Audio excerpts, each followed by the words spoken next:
चुनाव की खबरें हम आपको लगातार बता रहे हैं, लेकिन एक बड़ी खबर इस वक्त सामने आ रही है नोएडा से, जहां एक और हाई राइज सोसाइटी में बड़ा हादसा हो गया है। दरअसल ये बड़ी जानकारी पारस टियारा सोसाइटी से जुड़ी हुई है, जहां पर लिफ्ट का ब्रेक फेल होने से हादसा हुआ। लिफ्ट 5वीं मंजिल से सीधा 25वीं मंजिल पर जाकर टकराई है। इस हादसे के दौरान लिफ्ट में 3 लोग सवार थे। लिफ्ट में मौजूद तीनों लोग बाल बाल बचे हैं। एक बड़ा हादसा होते होते टला है। इसी सोसाइटी में लिफ्ट हादसे में एक महिला की जान भी चली गई थी और दोबारा उसी तरह की घटना यहां पर हुई है। पारस टियारा सोसाइटी में लिफ्ट का ब्रेक फेल हो गया। 5वीं मंजिल से सीधा 25वीं मंजिल पर टकराई है लिफ्ट। 3 लोग इसमें मौजूद थे। आप अंदाजा लगा सकते हैं उनकी क्या हालत हुई होगी। अमूमन हमने सुना है कि लिफ्ट जो है वो नीचे जाकर टकराती है जब ब्रेक फेल हो जाते हैं, लेकिन यहाँ पर नीचे से ऊपर की ओर बताया जा रहा है। ब्रेक फेल होने की वजह से लिफ्ट 25वीं मंजिल जो टॉप फ्लोर था इस सोसाइटी का, वहां पर जाकर टकराई। तेज स्पीड के साथ लिफ्ट, चूंकि ब्रेक फेल हो गए थे, ऐसे में लिफ्ट किसी भी फ्लोर पर रुक नहीं पाई। सीधा 5वीं मंजिल से टॉप पर 25वीं मंजिल पर लिफ्ट जाकर टकरा गई। 3 लोग लिफ्ट में सवार थे। नोएडा से ये खबर, पारस टियारा सोसाइटी का ये पूरा मामला। ज्यादा जानकारी इस पर ले लेती हूँ। मेरे साथ रजत जुड़ गए हैं, हमारे संवाददाता। रजत, अक्सर हमने देखा है जब लिफ्ट में कोई हादसा होता है तो लिफ्ट नीचे जाकर टकराती है। 5वीं मंजिल से 25वीं मंजिल पर लिफ्ट कैसे पहुंच गई और 3 लोग जो सवार थे लिफ्ट में, उनकी स्थिति कैसी है? देखिए, बिल्कुल अंजलि, कहीं ना कहीं एक बड़ा हादसा है वो टला है। जिस तरीके से पारस टियारा सोसाइटी की बात की जाए तो ये अक्सर सुर्खियों में रहता है। इसका जो मेंटेनेंस विभाग है वो काफी घटिया विभाग कहा जाता है। जो तमाम जो लोग हैं, रेजिडेंट्स है, उन्हें कई बार शिकायत भी की है, लेकिन जो तानाशाही है मेंटेनेंस विभाग की वो सामने आती, जिसके चलते कहीं ना कहीं बड़ा हादसा हुआ है। एक ब्रेक फेल होने के बाद 5वीं मंजिल यानी कि नीचे से ऊपर जाकर टकरा गई है। उसमें 3 लोग सवार थे। उनका कहना है कि कुछ मामूली चोट आई है। तो कहीं ना कहीं बड़ा हादसा है वो देखा गया है। जो पुलिस है वो मौके पर पहुंची है। पुलिस का कहना है हम जांच कर रहे हैं आखिर लापरवाही किसकी है। आपको बता दें कुछ समय पहले इसी सोसाइटी में इससे पहले भी ये लिफ्ट हादसा हुआ था, जिसमें एक महिला की जान भी चली गई थी। उसके बावजूद इस तरह की घटना दोबारा यहाँ पर हुई है। ये क्या इतनी बड़ी लापरवाही यहाँ पर बरती जा रही है? लोगों की जान से खिलवाड़ किया जा रहा है। सोसाइटी के जो लोग हैं, जो स्थानीय है, उनका क्या कहना है इस पूरे मामले को लेकर? और लोगों को कहना है कि हमने कई बार जो मेंटेनेंस विभाग है शिकायत दी है, बिल्डर को शिकायत दी है, लेकिन जो पारस टियारा सोसाइटी है यहाँ पर की बात की जाए तो आए दिन ऐसी घटनाएं सामने आ जाती हैं। कहीं लिफ्ट रुक जाती है, लिफ्ट में लोग फंस जाते हैं। तो आज कहीं ना कहीं जो घटना हुई ना, ये बहुत बड़ी घटना में से कहेंगे। फिलहाल जो मेंटेनेंस विभाग का कहना है कि हम जांच कर रहे हैं, लेकिन वहीं जिस तरीके से लापरवाही है, जो कहीं ना कहीं जो रेजिडेंट्स है वो काफी आक्रोश में है। उनका कहना है कि हम कहीं ना खिलाफ जाएंगे, हम अथॉरिटी जाएंगे, हम रेरा जाएंगे, क्योंकि लगातार लापरवाही है वो सामने आई है। फिलहाल जो मेंटेनेंस विभाग है और जो पुलिस है, क्योंकि लापरवाही और चूक से जुड़ा ये पूरा मामला है, सबक नहीं लिया गया एक हादसे के बाद भी। क्या बिल्डर के खिलाफ किसी तरह की कोई शिकायत भी दर्ज कराई गई है, रजत?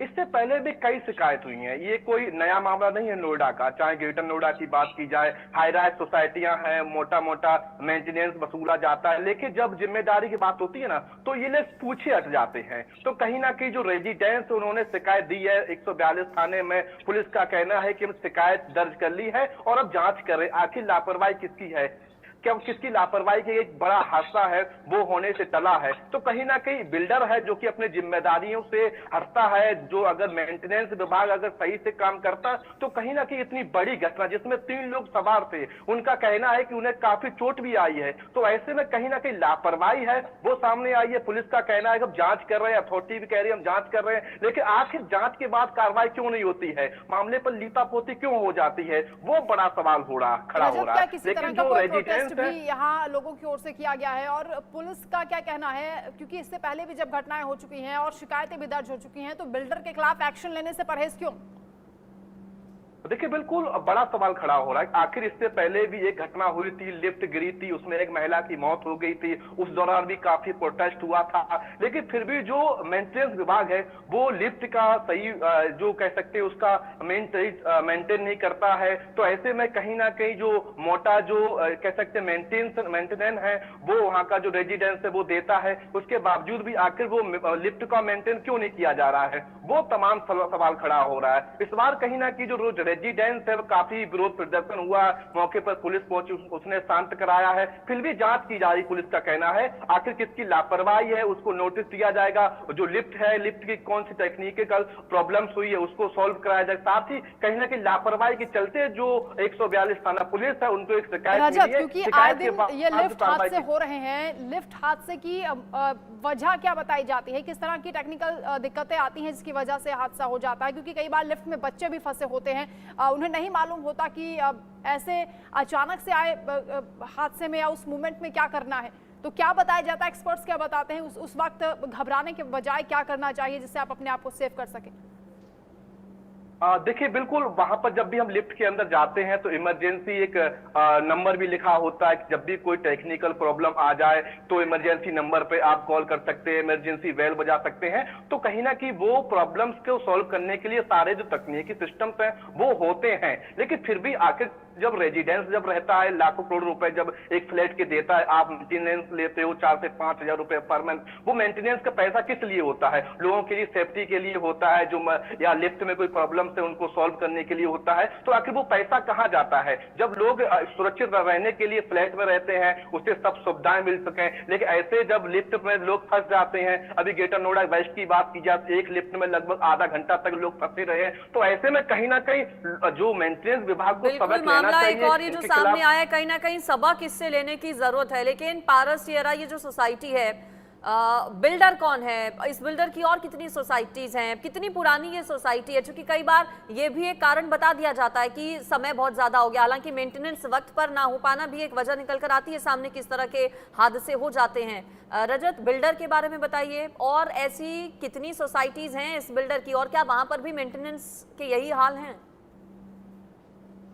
टेरा सोसाइटी की बात की जाए तो राज्यसभा सांसद है सुरेंद्र सिंह नागर, उनकी ये सोसाइटी है, उनके द्वारा ही तमाम प्रोजेक्ट हैं वो बनाए जा रहे हैं। तो कहीं ना कहीं हो सकता है कि एक राजनीतिक रुतबा हो, राजनीतिक चलती जो पुलिस प्रशासन या अधिकारी है वो कार्रवाई करने से डरती हो, लेकिन कहीं ना कहीं लोगों के जिंदगी के साथ खिलवाड़ हो रहा है। तो इसको लेकर कहीं ना कहीं एक टीम गठित करके, हालांकि लिफ्ट कानून भी बनाने के लिए जो जेवर विधायक है उन्होंने यूपी सरकार के पक्ष में रखा है, लेकिन फिर भी आखिर इतनी बिल्कुल बड़ी लापरवाही है रजत। अगर यहाँ पर जरा सी भी और चूक हो गई होती तो ये बड़ा हादसा हो सकता था, क्योंकि 3 लोग अंदर फंसे हुए थे जिनकी बमुश्किल जान बच पाई है। बहुत शुक्रिया रजत आपका तमाम जानकारी के लिए। तो क्योंकि